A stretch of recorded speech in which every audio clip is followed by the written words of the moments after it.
Walsingham reminds us constantly of the central truth of our Christian faith, that our God became incarnate. He lived on earth. He was indeed fully human. And because he was fully human, he must have been hurt by the unfaithfulness of the people he hoped to save. If you look at the record of all this in the Bible, time after time after time, God calls his people to accept his gift of salvation. Time after time, he holds out his offer of hope. And again, the people reject them, turn their backs, move in different directions. And these are the very people whose privileged position should have made them jump at what God promised. They were God's chosen ones, the children of Abraham indeed. In today's gospel, Jesus laments their unfaithfulness to Abraham, their father. Abraham put his trust in God. He left the security of his home in the teeming metropolis of Ur for a wandering life under obedience.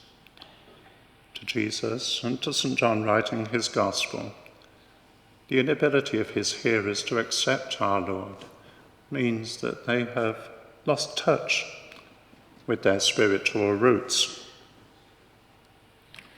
So today is a good opportunity to ask ourselves about our own relationship with our Lord and our own connection with our spiritual roots.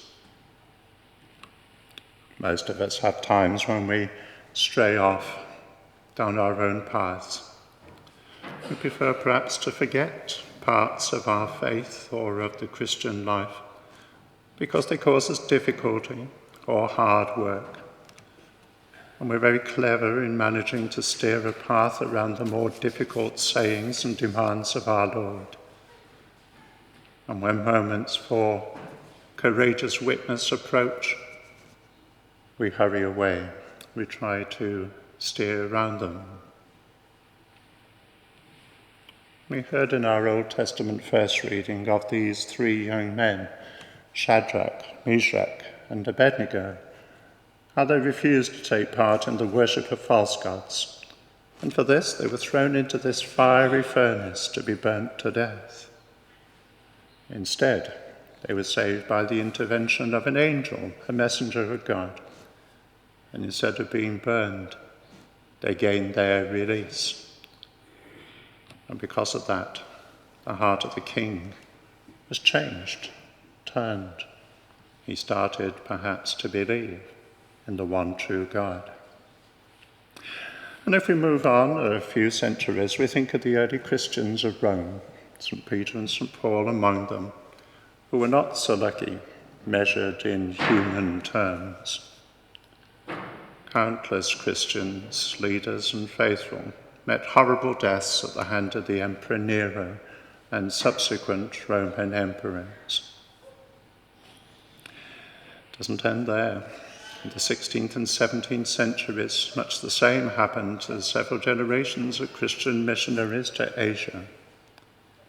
And in our present day, it's a sobering thought that there are reckoned to have been more religious martyrdoms in the 21st century than in the whole of previous human history. Think of that. People are still being put to death because they believe in Jesus Christ. So martyrdom is not a past experience. It's very much part of the church of today.